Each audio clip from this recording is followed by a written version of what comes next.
பேசிக்ஸில் வந்து நம்மளுக்கு சொல்லப்படுற விஷயங்கள்.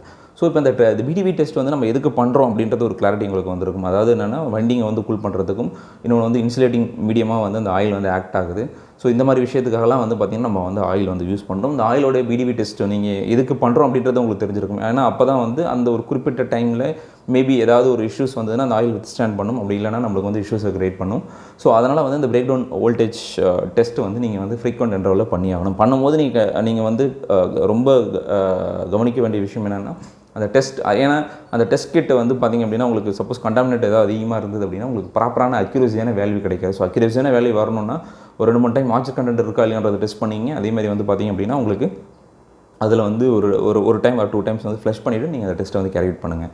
அதே மாதிரி வந்து பார்த்திங்கன்னா அந்த வோல்டேஜ் நீங்கள் இன்ஜெக்ட் பண்ணுறீங்களா, ஸோ வோல்டேஜ் இன்ஜெக்ட் பண்ணும்போது ப்ராப்பராக வந்து கொஞ்சம் கொஞ்சமாக இன்ஜெக்ட் பண்ணுவாங்க. அதாவது கிராஜுவலாக வந்து டெஸ்ட் ஆன் அப்படின்னு சொல்லி போட்டு அப்படி கிராஜுவலாக வந்து வோல்டேஜ் வந்து இன்க்ரீஸ் பண்ணுவாங்க.